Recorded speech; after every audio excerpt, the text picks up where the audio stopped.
Ce oui que tu prononces alors que tout en toi crie non, c'est peut-être là que ton émotion commence à déborder. Pas au moment où tu pleures, pas au moment où tu exploses, pas au moment où tu t'en peux plus, mais bien avant, dans ce petit instant où tu ne t'écoutes pas encore. Ce moment où ton corps se tend, mais où tu continues. Ce moment où tu sens que tu es fatigué, mais où tu restes disponible. Ce moment où tu sens un malaise, mais où tu te dis « c'est rien, je vais gérer ». Et puis plus tard, parfois pour une parole, un message, une remarque ou une contrariété qui semble presque petite vue de l'extérieur, eh bien tout déborde. Et là, tu te demandes « mais pourquoi est-ce que je réagis aussi fort ?» Bienvenue dans le podcast Bonne Nouvelle, tu es hypersensible et au potentiel. Je suis Séverine Lévy, coach spécialisée dans l'accompagnement des femmes hypersensibles et au potentiel.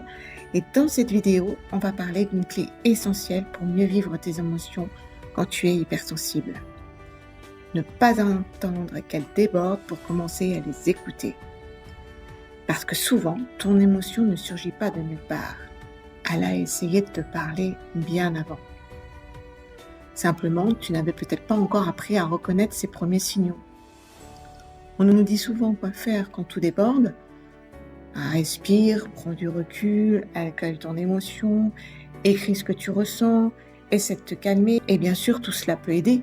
Mais si tu es hypersensible, tu l'as peut-être déjà remarqué, parfois, au moment où tout déborde, respirer ne suffit plus. Pas parce que la respiration ne sert à rien, pas parce que tu n'y mets pas assez de bonne volonté, mais parce qu'à ce moment-là, ton système nerveux est déjà saturé.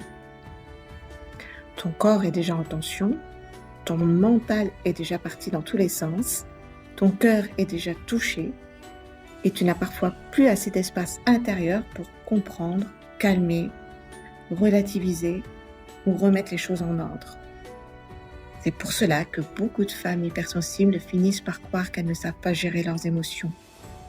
Elles se disent, on a déjà entendu le dire, je suis trop émotive, je réagis trop fort, je devrais réussir à prendre sur moi, je devrais être plus calme, je devrais arrêter de me laisser envahir.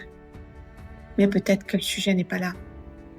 Peut-être que tu n'as pas à devenir une femme qui ressent moins. Peut-être que tu as surtout besoin d'apprendre à écouter tes émotions plus tôt, avant qu'elles débordent, avant qu'elles deviennent trop fortes, avant qu'elles prennent trop de place.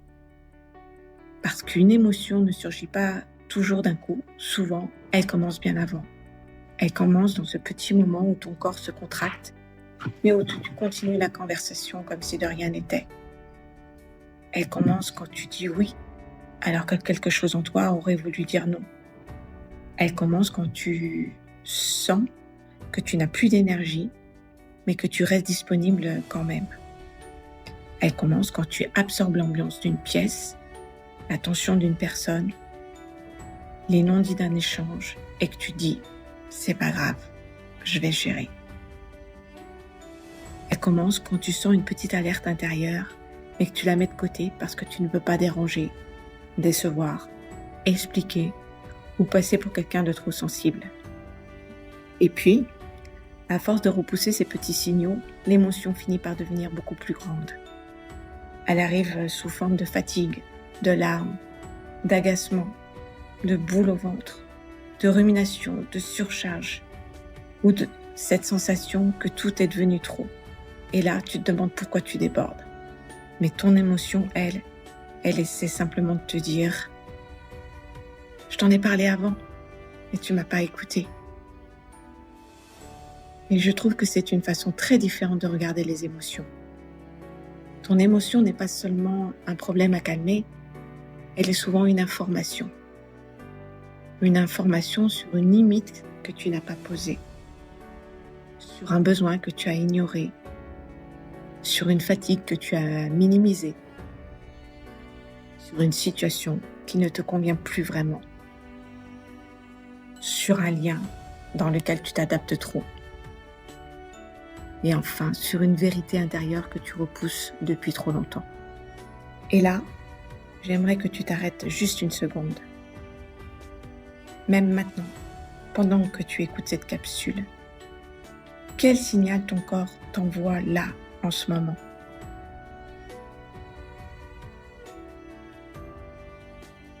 Est-ce que c'est une tension, une fatigue, une boule quelque part, un besoin que tu repousses depuis ce matin, une limite que tu sens mais que tu n'as pas encore osé poser?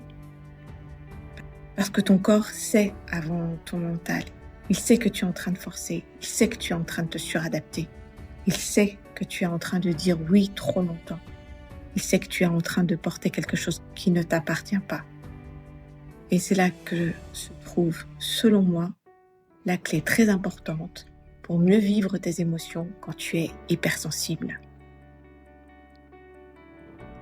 Écouter avant le débordement. Ne pas attendre que tout explose pour te demander ce qui ne va pas. Ne pas attendre d'être à bout pour t'autoriser à ralentir. Ne pas attendre de pleurer pour reconnaître que quelque chose t'a touché. Ne pas attendre d'être épuisé pour comprendre que tu as tout donné. Parce que plus tu attends, plus ton système nerveux doit parler fort. Et parfois, ce que tu appelles une émotion trop forte est simplement une émotion qui a dû hausser le ton pour être enfin entendu. Alors cela ne veut pas dire qu'il faut tout analyser toute la journée. Cela ne veut pas dire qu'il faut vivre dans l'hypervigilance ou te surveiller en permanence. Cela veut simplement dire apprendre à revenir à toi plus tôt, dans les petits moments, quand ton corps se tend, quand ton énergie descend, quand ton cœur se serre, quand tu sens que tu es en train de dire oui par peur, par habitude, par culpabilité ou pour éviter la réaction de l'autre.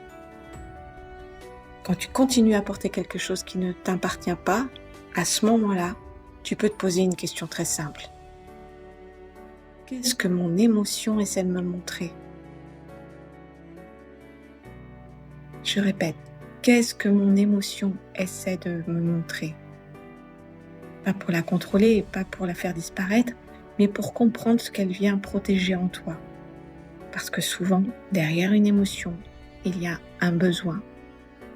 Oui, un besoin de repos, ou un besoin de clarté, de respect, de sécurité, peut-être un besoin de reconnaissance, un besoin de dire non, un besoin de sortir d'une situation qui ne te nourrit plus.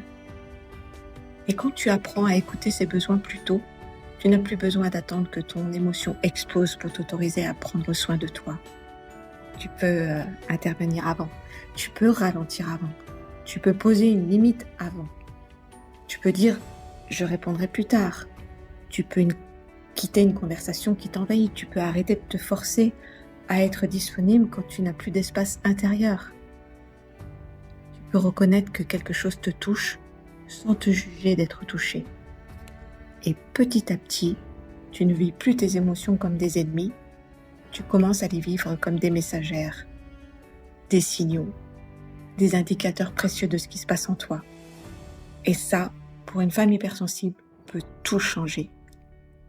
Parce que le but n'est pas de devenir insensible, le but n'est pas de ne plus rien ressentir, le but n'est pas de devenir parfaitement calme en toutes circonstances. Le but, c'est d'apprendre à habiter ton monde intérieur avec plus de conscience, plus de douceur et plus de sécurité. C'est apprendre à ne plus subir tes émotions, mais à les comprendre. À ne plus les laisser décider à ta place, mais écouter ce qu'elles viennent te dire. À ne plus attendre d'être à bout pour revenir à toi. Si tu sens que tes émotions prennent souvent trop de place, si tu as l'impression de déborder facilement, ou si tu ne sais pas toujours quoi faire de ce que tu ressens, je t'invite à découvrir mon guide « Comprendre et accepter ses émotions quand on est hypersensible ». Dans ce guide, je t'aide à mieux comprendre ton intensité émotionnelle, à reconnaître les messages de tes émotions et à les accueillir sans t'effondrer, et à retrouver une relation plus apaisée avec ce que tu ressens. Le lien est dans la description de cette chaîne. Et si tu veux recevoir toi aussi chaque matin mes rendez-vous des hypersensibles et hauts potentiels, tu trouveras aussi le lien dans la description. Et si ce n'est pas encore fait, je t'invite à t'abonner à ma chaîne. Comme ça, tu seras prévenu dès la sortie des prochaines capsules et tu m'aideras à faire connaître mon travail à davantage de femmes hypersensibles et au potentiel.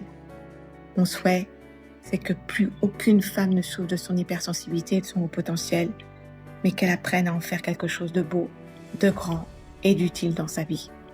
Je te retrouve très bientôt pour une prochaine capsule. En attendant, prends bien soin de toi, Séverine.